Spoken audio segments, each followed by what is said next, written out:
Bella Forever sponsored podcast, Tally Tales. Information about Tallahassee and the interesting people and places around Tallahassee and the unique geosphere in which we live.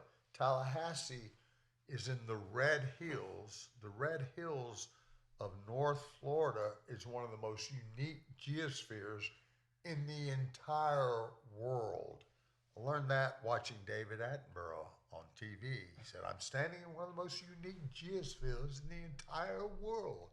Oh, well, it looks like my farm out in Gadsden. And it was Tall Timbers Research Center. And when the Appalachians were formed, the upheaval from the center of the earth is so powerful, much older than the Rockies, landed here. So technically, we are the toenails of the Appalachian Mountains. And no, it's 25 miles north and south, 156 miles east and west, red clay. Go below it, go above it, flat and sandy. So it's very unique. We have yew trees here. We have pitcher plants here. We have two species of salamander that appear here and nowhere else other than upstate New York, because it creates a microclimate, the steep heads, which occur in this area and in China and nowhere else on the planet. Where the water pushes the sand up, it creates a microclimate down below where two species of salamanders exist that exist nowhere but up north because it's a constant temperature. Really cool. We have a variety of wonderful, wonderful, unusual, very rare plants, flora and fauna. But as it goes, we also have some interesting people in Tallahassee, and we have Dan Kahn today, along with Ivana Pengelly. Mm-hmm. Ida Pengelli was the cats I had back in the day. Aww. But anyway, so Dan is a local figure,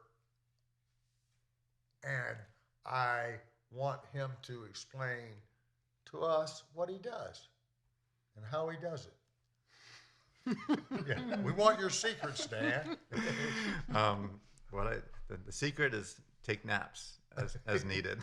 Let's cut right to the chase. Napping, very important. What I do, so fair to say I wear a bunch of hats. I'm co-executive director of the Florida Restorative Justice Association. Yep.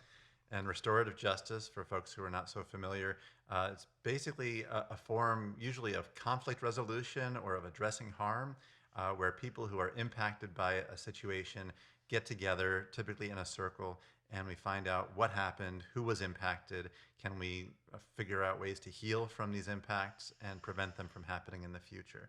So that's sort of the remedial version of restorative justice, right, if you will. It's also kind of a set of principles that goes back to that circle process that basically believes every voice matters. Right.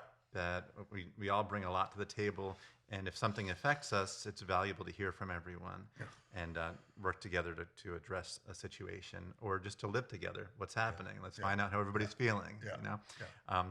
So I'm co-director of this Restorative Justice Association. Work around the state to promote the field and bring people together. We host a monthly field Zoom call to hear from folks around the state who are doing this work in schools and criminal justice contexts and communities.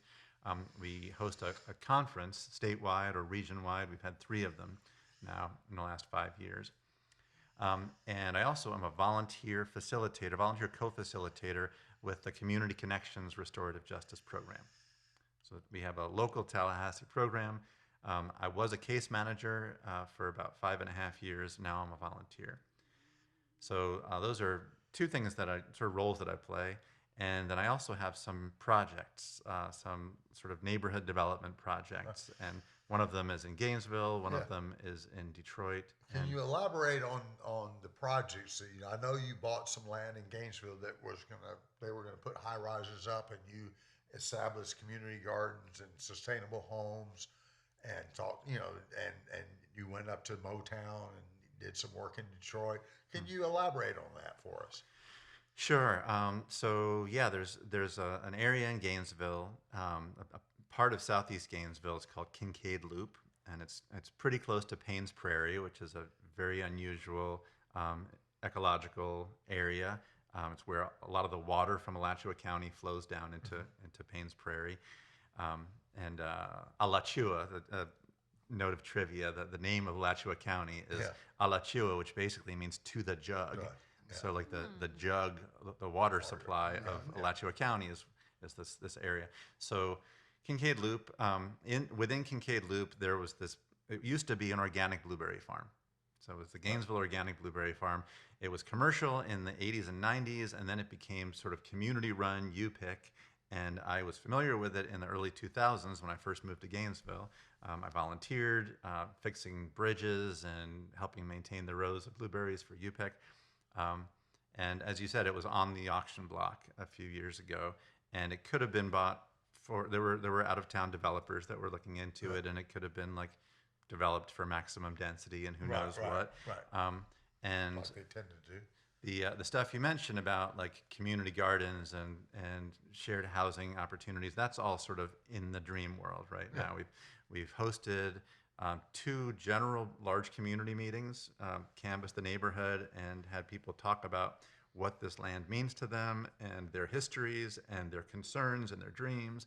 And then had more of a workshop meeting where we asked people to drill down into different areas that were brought up in terms of ecological protection, food access, activities for people of all ages to learn and earn money, generational wealth.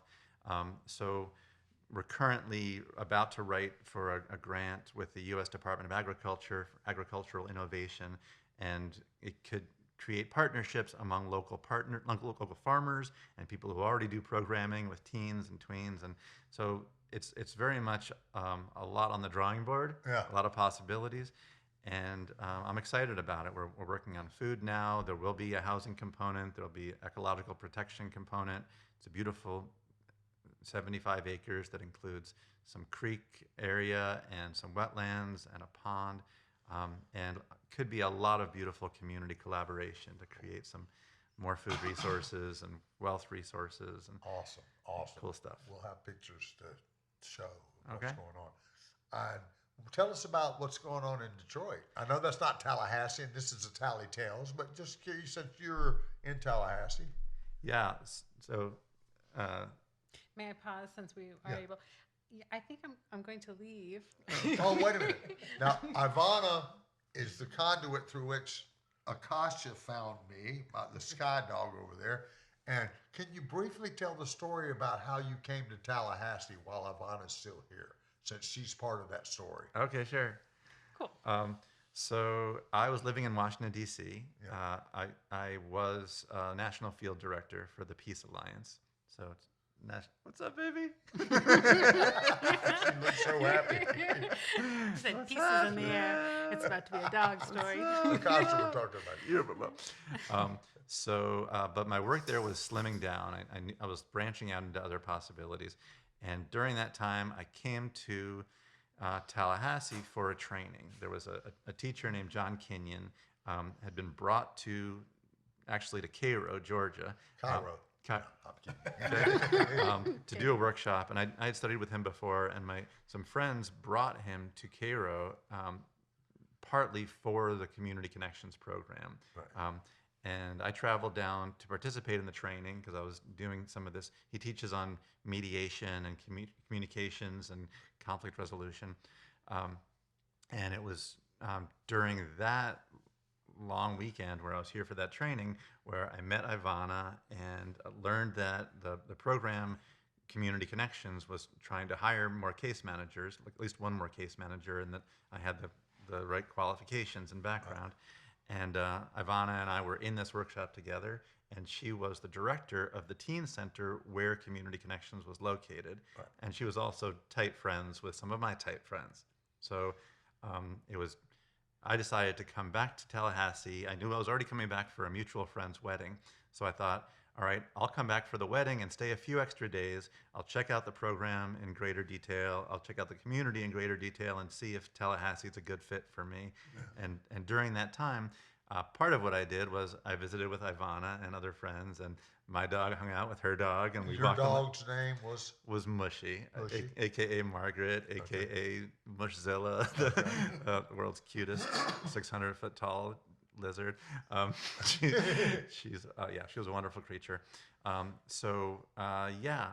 Just had some clearly promising connections and friendships, and I loved what the program was doing.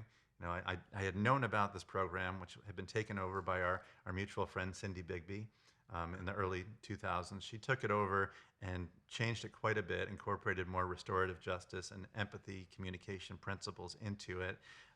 So when I was in DC, that program was one of the ones that I would highlight as like, here's an example of a great program that brings in community members. And so, when I was looking for work that would be more hands-on and contribute to my own growth and learning about communication skills, this opportunity was great. And I also learned that the statewide Restorative Justice Association was looking for a new director. So I knew some of the board members. I sent them a memo and said, if I was the director, here would be my priorities based on my experiences. And they said, yes, you're the one. You should come do this job. Cool. So I came to Tallahassee for those two jobs, and the community that I had a strong sense was available to connect with and thrive in. We're so happy that you made it to Tallahassee. Thank you. And like I say, this is one of the most unique. This is a vortex of power. This is one of the spots, like Sedona, Arizona. This is one of the hot spots. Okay. Yeah. And you're here, thank God. Yeah. And thanks to Thanks, Bella. Ivana. Yeah. And thanks to Bella. Right, because you asked his dog's name. My dog's name was Bella. So Bella is the reason why Dan is here, because our dogs Got along on the golf course. So speaking of the vortex, And the reason we're she made a here friend. is because of my Bella, the Bella Forever that's Foundation, why we're here. Yeah. which I want to give you a shirt, but Okay. I poked around and couldn't find it this morning, so I'll All right. give you one. Nice. Coffee cups. So, do you need to Good to see leave? you. Yeah, yeah. Love I mean, to if there's see you. anything else, you needed. Yeah. Mhm. No, Okay. we'll talk to Dan. Now it'll be more comfortable. All right. So Dan, one thing I'm curious about is your routine, like your morning routine. Are there certain things, or do you have a routine? Do you meditate? When you wake up, do you breathe deep? Do you do Tai Chi? Or just curious how you stay in tune. How do you stay in the flow? It really varies quite a bit. Yeah. I just got back with a personal trainer that I worked with last year because I was recovering from a foot surgery. Yeah, I saw you in the wheelchair. So I was in a wheelchair, I was Yeah. on crutches, and so my whole body was off kilter. So Yeah, I got a personal trainer to sort of bring me back to health. And then recently I discovered I some back trouble. 27 years ago, I herniated a disc in my back. Yeah. And I recently discovered I've got a second herniation, which has been causing some pain. So I just went back to this trainer. So Yeah. Stretching. I I found stretching helps me a lot. Stretching is good. What Keep she's doing happiness. with me largely now is like core stabilizing, Yeah. core strengthening. Yeah. So I'm doing that a few days a week, like 2 to 3 days a week, and then meeting with her either in person or online. So do some exercises. This morning, this is not like I said, it really varies, but a long time ago, I took a couple of belly dancing classes. Oh, yeah. With Yeah. some friends, and there were some like isolation movements. Yeah. So again, I'm looking for back health. So I got up, and the first thing I did this morning was some Belly dancing. some rotations. Yeah, like The- hip rotations. I know back and one forth. belly dancing move because an old girlfriend of mine took belly dancing class. It's called close the refrigerator. It's when you got stuff in your hand and you do that number where you Okay. close the refrigerator with your body. That's actually a belly dancing move. Close right. you know how you've done that before where you do Sure, that yeah. little thing. So, Anyway, belly dancing is fun. Yeah. It's funner to watch, probably. I like that Star Trek belly dancing episode. So I met Dan at the Square Mug, I believe, Probably. coffee shop, in Railroad Square, which is no longer there. Some troubled times, some good times. But, Changing times. Yeah, Dan. So, Dan, what do you see coming to fruition with what you have planted, the seeds you've planted in Tallahassee? What do you see? You know, I know you've done some work with people that are they're violent offenders and things of that nature, trying to put people back on track. I know you had, you know, all had friends that died. All my friends have died. That's a song. But we also, I remember one day coming up to you and you had a friend commit suicide. You felt really, disheveled. And curious, what impact, what do you see happening in the future with the seeds you've planted? So I mentioned the Community Connections program. There was an organization that formed initially as the Friends of Community Connections. Yeah. So as I said, they bring in a lot of community volunteers. One of the very unusual thing about this program is they create a 1-to-1 ratio between the teen participants and community volunteers. Okay. Everybody's learning together. Right. They're all in this thing together. Right. And so there are a lot of community volunteers who've gone through cycles of the program. It's a 3.5-month cycle. And what twice are a they week. focusing on? What in the class? Yeah. A lot of it's around listening skills and awareness skills around empathy. Right. Fundamentally. And What's the difference between empathy and compassion? um, Can you draw the line there? It's like the line between nothingness and eternity. It's a thin line, but there is a difference. I'd Just say- curious what I'd your say thoughts they are. can be quite similar. Yeah. I'd say it's probably very personal specific. Okay. Some people might think of them as pretty much the same. We in the program we've got a very specific, almost like a science of it, and we usually use the word empathy, but you could call it compassion if you wanted to. Yeah, in a sense of understanding or really caring about what somebody else is going through. Yeah, and not judging them about it. It's like, okay, I get it. Yeah. It's one of the hardest things to learn is not to judge other people. It's a training. Yeah. It's a process. Yeah, be present with them and understand what motivated them. What were the basic relatable needs that motivated them. So people have come through as volunteers, and then they cared about the program. They wanted to see it flourish and grow. So they formed this Friends of Community Connections, and then they grew beyond that as their main focus. Not just promote this program, but promote this kind of work. And they changed their name to Connection First. So this nonprofit, Connection First, has been working with the city and the county and the sheriff's department and the police department towards creating a more robust and potentially adults-oriented restorative justice program in the city. And Can you give us an example? Of what a restorative justice situation might be. So if a person, in this case, we're talking about criminal justice. So if someone does something that's considered a crime, then the state attorney might say, okay, this is a case that I'm willing to refer to restorative justice. Right. They'll say that the situation is appropriate for restorative justice. They'll use whatever screening they need to, and then it gets referred. So a case manager will be assigned the case. They'll say, okay, I need to now talk with everybody who was impacted by this thing. A classic example is, say, kids broke a window. They're playing ball in the street and they accidentally break a window. Okay, so the people that they talk to the people involved, the kids and the homeowner, but then they'd also ask them who else was impacted by this, and they might say, I wasn't able to drive my mom to her appointment that afternoon, so my mom was impacted. Right. And my neighbor ran out and was worried. So so you have the facilitator pulls together a circle, and they'll probably have a pre-circle conversation with everybody who's going to be there, partly so they can sort of blow off steam and be heard. Yeah. Once you get heard pretty deeply, then you're more ready to come together with other people. Right. I'm similar to sometimes in Egypt, and I learned from the guy Dana Nefertari's. He had these statues with all these nails in them, right? What they would do when there was a dispute, the people would come together and they'd put a nail in this statue for everything what you did, this is, they put a nail for every time you had something that the other person did that offended you or that bothered you, that caused this until the problem was resolved. Similar situation at Bella's school. She was Peacemaker of the Year 2 years in a row at SAS, a charter school in town. What they would do when there was an argument, they would put them in the time machine, the time tent, and they would sit there. One person would tell the other person, the two that got in the fight, what they did that hurt him, how they hurt them, and then the other person would talk back. And eventually they would hug, everyone would be friends.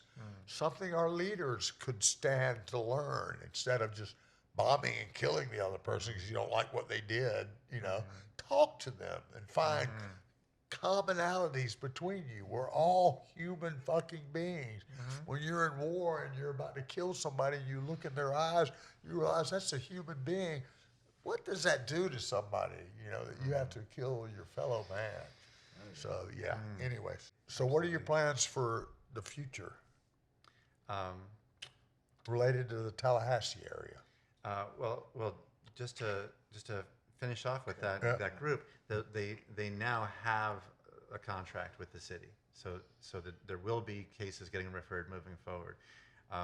So my plans for the future, I'm on their list of potential facilitators. I don't think I'm like top of their list because they know I'm busy and I've got a lot of other irons in the fire, and they have 3 staff members who can facilitate that stuff. I am still volunteering with the Community Connections program, which I love. I'm not on the staff anymore as a case manager, so I don't have a caseload of teens that I have to check in with every week. And the other part of the program, aside from the classes on empathy and such, is at the beginning of the cycle, so it's a 3.5-month cycle, we would get together with the teen and usually a family member, and they would set goals for themselves. We would be supported in, like, what are you interested in? What are you excited about? What would you like to achieve? And usually they set 3 to 5 goals, and they might be like learn about auto mechanics. And you provide them assistance to learn about that. Yes, you the case put them in managers tune with connect them with somebody who can help them to learn like about a mentor, it, like similar to our philosophy. And if they want to continue in contact with their case manager after the cycle is over, the program is available for that. We're not going to cut communications with the kid. If they are enjoying the connections, we'll stay with that. So I'm still volunteering with that program, and I love it. I'll continue with the statewide association, so we're promoting the field in general of restorative practices. And other than that, I love the stuff that I see going on in terms of farmers and people learning about agriculture and having the opportunity to work on small plots. It's not really my main focus, but I see it happening, and I'll buy the kale and I'll buy the pea shoots.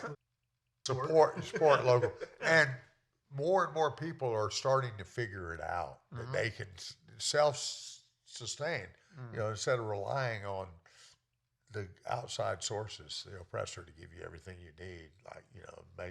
That's part of what makes people, I think, feel helpless, is that they don't do for themselves. Rather, they worry about stuff coming to them as opposed to them creating something. I'm not really certain, but it's sort of a radical act to really take some time and stake out how you want to spend your time. So, Dan, let me ask you, where are you going to be for the eclipse? You going to be in Texas, Austin? I'm really not sure. Okay. I'm right. It's funny. I've been thinking about this a lot today. I knew you were, so I figured you were. I thought you would be in Austin. Yeah, I'm on the fence. I might head to Austin with a good buddy of mine, or I might not. I could go either way. I'm sure it will be marvelous. Yeah, there's a lot going on out there. And I think of myself in a way that I'm awestruck pretty regularly. I could be awestruck in my front yard. I understand completely. I don't have to drive all over the place. I understand completely, but that would be an overwhelming awestruck. It should be amazing. All my favorite podcasters are out there in Austin. You got Joe Rogan, you got Lex Friedman, You got Aubrey Marcus, I don't know if you're familiar with Aubrey Marcus. Check out his podcast. He's an unbelievable human being. He's done so much for the planet. He's the gentleman's podcast that Robert Kennedy, our next president, announced his run for presidency on that podcast. And, we got Cheryl Hines as his wife, who's a Tallahassee. She went to Leon High School. She's married to Larry David, Curb Your Enthusiasm, Okay. and on TV live, but she's married to Robert F. Kennedy in real life. Oh, wow. Yeah. That's quite a alternate pairing. Isn't that funny? But Cheryl Hines went to Leon. Buster from Arrested Development went to Leon. He's also in Veep. Yeah. Leon. Tony Hale. Tony Okay. Hale. Yeah. Tallahassee's got some pretty. We've got the Ted Bundys as well, but we've got the other end. I know somebody that rode with him from Gainesville to Tallahassee. Rode the back seat. They said he was picking his nose, eating his boogers the entire trip up. Oh dear. No, I'm saying they knew he was weird from the get-go. So Tallahassee's got some interesting stuff going on. You got Victor Nunez. You familiar with him? He's in. He did Yuli's Gold. He's in Railroad Square right there. Yeah. Peter Fonda's in it. Oh man, he's world renowned. Okay. Incredible. He's in a little shanty thing. In fact, Akasha, the sky dog, led me to him one day. She wandered over and went, and so, sorry, man. He said, oh, yeah, come on in. And turns out, Victor Nunez, he knew my neighbor, Marisol Gomez, who was also at the film school, won an international award. But Victor is an amazing human being. He's here in Tallahassee. And Yuli's Gold is a movie that when I met him, he told me, what he did. So that day I went home and watched Yuli's Gold and I cried. It was about heroin addiction. And it was about Peter Fonda getting his daughter through it, holding her. It was really, really great movie. And he's a Tallahassean. There's a lot of really interesting people that have come out of Tallahassee. A lot of cool shit. What else, Dan, do you want to let us know about what you got going on? What else? What can people do to help support the causes that you are supporting and the Bella Forever Foundation? The Community Connections program does rely on volunteers. Okay. So it's a pretty in-depth commitment. And we can tell people how to access that. Mm-hmm. Yeah, we'll on the podcast. We'll give you emails and links to the website. Sounds good. If anyone's interested in participating in such a wonderful program. Yeah, and if you want to go deeper into restorative justice or restorative practices, there are a lot of trainings available. There are trainings. They're more in Gainesville as far as location specific than here right now. But there are also online trainings. So do your research and find it. And there are lots of empathy skills training. There's so much. Cindy Bigby teaches a lot of classes in empathy skills, and she's available. The Bigby method. She's branched off. She doesn't work at Community Connections anymore, but she works with local schools. And they have sort of the empathy gym, so people that go through her classes can reconnect and plug in every Thursday or something. Awesome. Online. Awesome.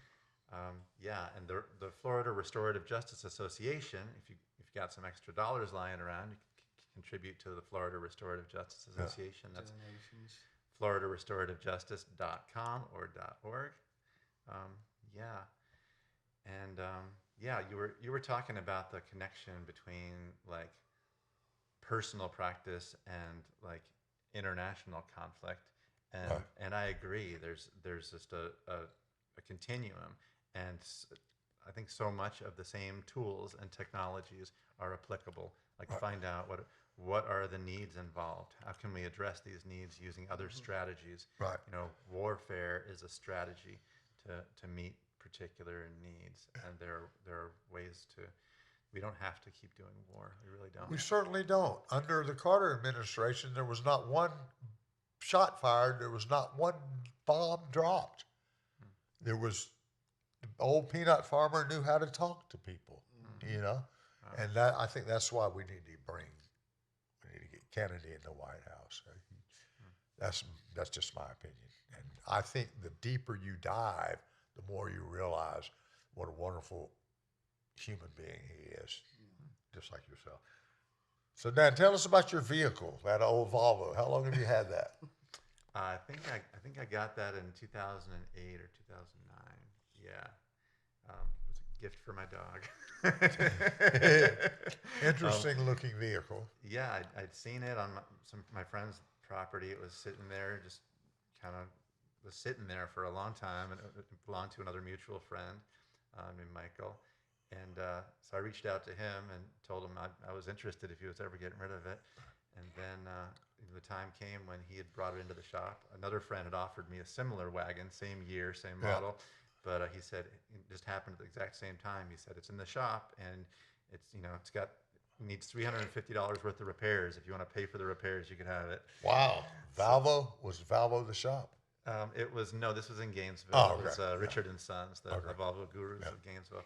So I took it for a test drive. They'd already done the repairs, but just hadn't been paid for yet. I took it for a drive, and I loved the way it handled. It just felt so smooth. Yeah, I went through a bunch of. I went through about 4 of those Volvos. Oh wow. Yeah. Yeah, it's a big little car. Yeah. It's got a tight turning radius. It fits in small spots. Safest but it's got big capacity. vehicle too. It's got the extra steel in there if you get. Oh, in it. okay. Yeah. Yeah. So yeah, thanks for asking. It's served me pretty well. And you've got that tent on the top of it. Yeah, it's a pop-up tent. Yeah. Tell us about your experience at Burning Man. You went to Burning Man, correct? Okay. Yeah. I did. What did you gain Or from what you the can experience? tell us about it. Okay. You can tell us anything, man. Fair. We've been there and done that. So I was part of a camp that was called Camp Contact. So it was dedicated to authentic relating and like contact improv and acro yoga. And I did a workshop there, participated in a 4.5-hour communication workshop. It was called the Emotathon, which was really kind of super impactful. What is the Emotathon? The Emotathon was created about 15 years ago by, I guess, a fellow named David Braun, who was part of the sister camp, which is called the Naked Heart Camp. Yeah. And the Emotathon was created. When I first read about it, I thought I'm probably not going to do this because it didn't sound like my cup of tea. But then the time arrived, and I felt up for it.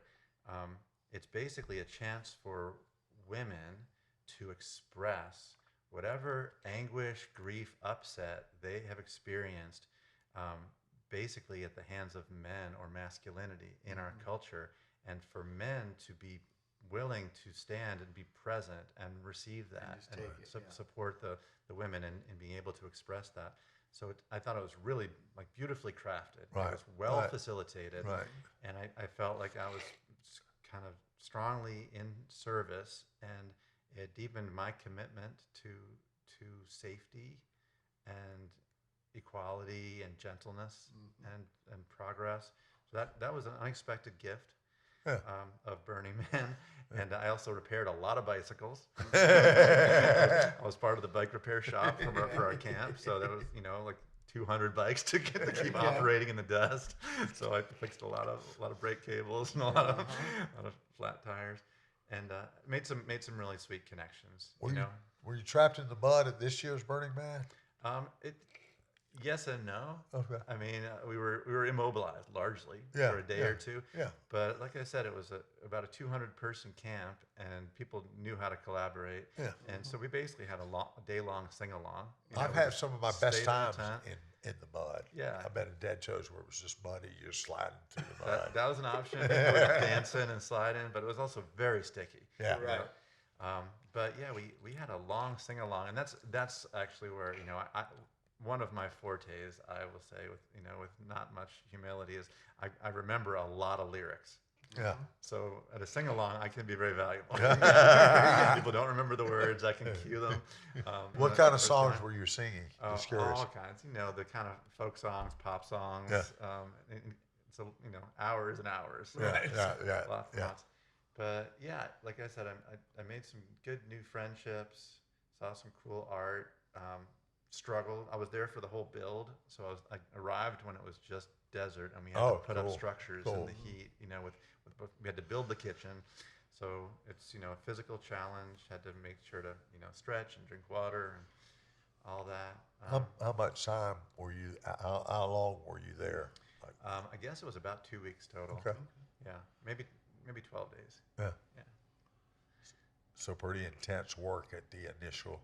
At the When you beginning got and there, at the yeah. end to break it down. Right. Right. Yeah, intense work, and yeah, they're very, very strict, very, very clear about leaving no trace. Yeah. As you should leave no trace. Yeah, absolutely. Yeah. I got to play some good trombone, I think. Oh, cool. I brought my trombone with me, and I was dancing. There was a DJ at our camp, and we had a dance floor set up, and a friend who had heard me play the trombone said, "You should bring your trombone." I said, I don't know if the DJ would appreciate that. and, No, they love that. yeah, so Sax, I went and asked. I ran over and I was like, "So you can totally say no. Yeah. I'm not attached, but if you're interested, I could run and get my trombone." She's like, "Yes, do it." So I played a little bit, and then she brought me a microphone and put a microphone in front of the trombone and Oh, awesome. dancing Awesome. and playing. Yeah, Cool. I wonder if that's on YouTube good somewhere. times. Probably. It's probably out there somewhere. I listened to Acid Paulie's set from Burning Man. Okay. You know who he is? I don't. Yeah, he's from a DJ from Germany. He's really incredible. Yeah, his Burning Man set was pretty much out of control, Yeah. as you would expect from Burning Man. Yeah, I imagine. So yeah, it can be a bit much, in various directions. Right. Yeah. You gotta do what you need to do for self-care, and, Yeah. get enough sleep and etc.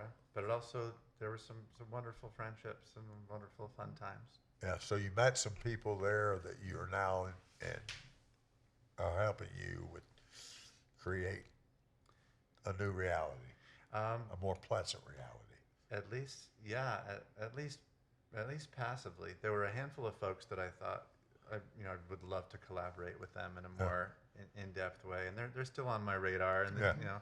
so as things develop, because I also the long con, the long range plans are to really foment more like world peace, honestly. Yeah. Yeah. An end to war, and that's going to involve connections and celebrations and learning about tools and methods for hearing each other and negotiating and playing together and sharing food and dancing together. And so, I've got a notion that we can do this, and I've got a notion of how.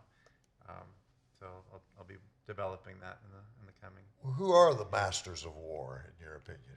Oh, I don't really like to focus on too much on vilification, on Okay. who's the bad guy. That makes sense. Don't need to put a ton of energy there. I think we're all kind of stuck in our ways. Yeah. Yeah. We're all stuck in the methods of like fighting to move forward, and so it's kind of everywhere. And if we can demonstrate things that work at whatever level is possible, it'll be attractive enough to shift. Right. Do you believe there's the world. true evil in the world? I think that's a choice of perspective. Yeah.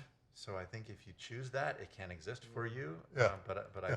I typically don't choose that. You can't have light without darkness. Yeah. But It depends how you want to look at all that. Yeah. there are infinite ways to look at. Yeah, we are gifted with being able to craft the story, Yeah. at least on an individual level. So Yeah. if you want a story that involves evil, you can have that story. Yeah. Yeah. But it's not my favorite story. Yeah, I think there's, for my goals, which is more harmony, more peace. Like, think about harmony. There's no evil instrument Right. in the orchestra. You might have ones Right. you don't like as much. Yeah, to some ears. Yeah, Right. but it can be just They claim there are certain frequencies that will actually annoy people to cause people to get agitated versus frequencies that will mellow you out. And there, the Yeah, frequencies that could be. uplift Could and- be. Yeah. But and then also there's very broad tastes. Obviously, Yeah, some yeah, people like yeah. clashing sounds and heavy Yeah. sounds. And, I've found the older I get, the more I like all types of music. uh-huh. Yeah.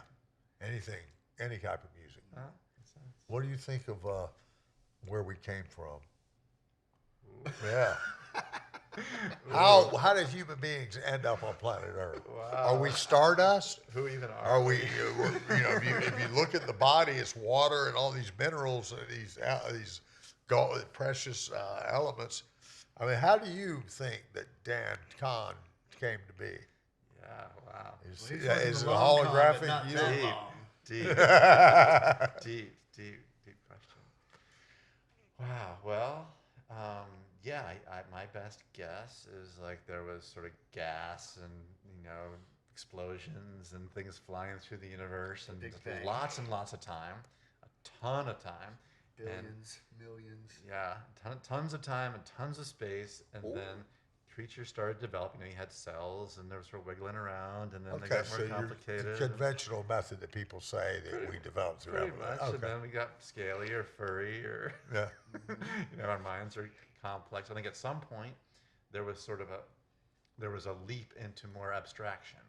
I'd say that our human brains. Have you got heard of the stoned more ape theory? complicated. Yeah, I've heard that. And men started Ate eating, particular consuming kinds of mushrooms. Yeah, That's a and good it part of turns it. out mushrooms were on the planet. They were the first things out of the water.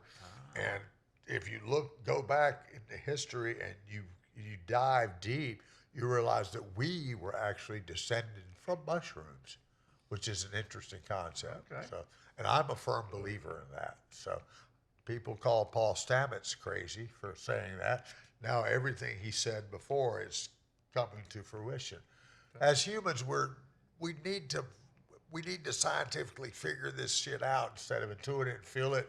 You need to have a reason why this happened instead of just enjoying it, I think, and existing in the moment. People are saying that artificial intelligence created us, and they're just now getting around. Okay. And It's we just a live big in the search. matrix. Well, also, possible. yeah. Well, we very definitely. possible. I have been out of the matrix, and I can say for sure that we normally do live in the matrix. So those brothers, now sisters, were brilliant visionaries, in my honest opinion. Yeah, a little weird, like everybody, but the weirder the better. Yeah. When the going gets weird, the weird turn pro.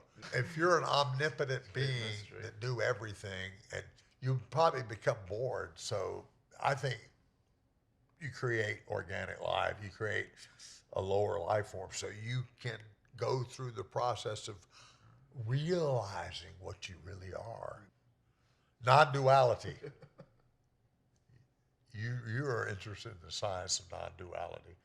I know that because one time I mentioned something to you about this, that, and the other. You said, no, you're not interested in duality. You want to be one unit. I guess I do think that dualities have emerged as a real prevalent way of thinking about things, and that it's kind of almost like crutches or something. Like there's usefulness to it, but it really also holds us back substantially to be thinking about good and bad.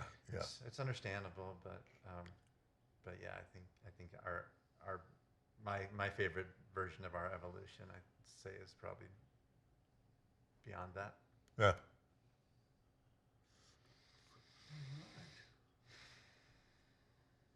Awesome. So what do you think the most powerful force in the universe is, Dan? The most powerful force in the universe.